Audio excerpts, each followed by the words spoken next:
So I wanted to discuss where Jordan Love got ranked in the NFL top 100 players of 2025. And it is important to remember that these rankings are made by NFL players. And so apparently, from around Thanksgiving to New Year's, players get to vote on where they rank these different players among the rest of the NFL. And I was reading an article, I think from last year, and that's sort of the timetable where they vote on this, which is important, I think, when looking at this Jordan Love ranking. But in 2025, he got ranked as the 68th player in the NFL. That was a massive drop from 34 last season. So NFL players last year put Jordan Love at 34 after his first season. After this past year, of course, his first year starting. And then they drop him all the way to 68 in his second year starting. And it is sort of interesting just because when you look at Jordan Love's overall statistics, it wasn't that different in 2024. Pretty much the same passer rating, 96.7 in 2024, 96.1 in 2023. He did have 7 more passing touchdowns in 2023. Same amount of interceptions, even though he did miss a few games with that MCL sprain as well. But it makes you wonder, why in the world, if he put a similar statistical season, would NFL players, in their mind, why would he drop off the list? And I think there's a few different reasons. If the players still vote from around Thanksgiving to New Year's, that would mean that, unless things have changed, that they're not taking into account playoff success. Because at first I was thinking to myself, well, it's understandable that year one of Jordan Love starting, he goes into Dallas, has one of the best performances that any quarterback can have, nearly perfect, 3 touchdowns, just was absolutely balling out against the Cowboys.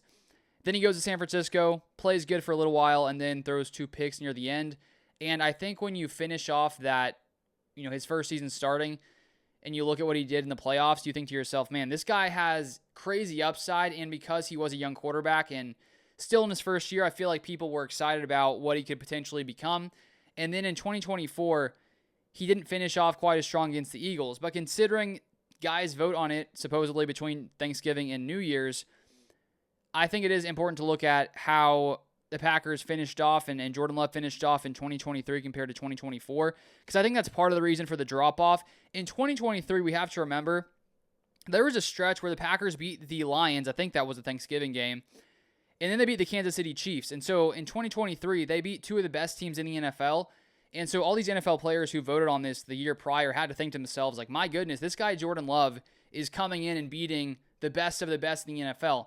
And unfortunately in 2024, to end off the season, they weren't quite as dominant, lost the last couple games, Vikings, Bears.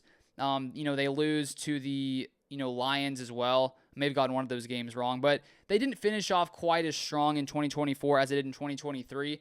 And part of me thinks that when you have a young quarterback and you've only seen one season and you see what he did against some of these great teams, it's not shocking that he was at number 34. And so to drop to number 68, I don't think it's a terrible rank for Jordan Love because this is against the rest of the NFL, all these other NFL players as well. And so for Jordan Love, in my mind, I've said for a little while, I feel like he's around the 10th best quarterback in the NFL just based on how he's performed. Now, can he get to top 5? No doubt in my mind. He's shown flashes of that. And so I think when you look at number 68, I'm curious to see all the other quarterbacks who are ranked ahead of him. And that will sort of factor into how I see this ranking overall when you compare it to other quarterbacks. But I would say if he's in the 10 to 12 range, that's where I would say is a fair range for Jordan Love. Even, 8 to 12 if you want to put him a little bit higher, just based on how he's played so far. But if he started dropping to 13, 14, 15, I think that's a little low for Love just because of his talent, his ability. He can do things that not many NFL quarterbacks can. He's so athletic, and that's why I do think in 2025, with him hopefully staying healthy, with him being able to scramble a little bit more, escape the pocket, we should see Jordan Love take some steps forward. And it shouldn't hurt that Matthew Golden is coming in and will add a deep threat, a guy who's super quick, but also can win on multiple areas of the field. And so I wouldn't be surprised if next year Jordan Love makes it back into the top 40, potentially top 30, because I think there are a lot of different things around Love right now that I think are pointing towards him having an even better season in 2025. And just thinking about how many players there are in the NFL, I mean, with there being 32 teams, being 68th on average, that puts about top 64 would be 2 players in each team if you factored it out completely evenly. So 68th is pretty much, you're saying a guy's a top 2 in his team. And so, I mean, that's not a bad place to be for Jordan Love. So I would say it's a reasonable ranking. As I said, I want to see the rest. It's not all out yet.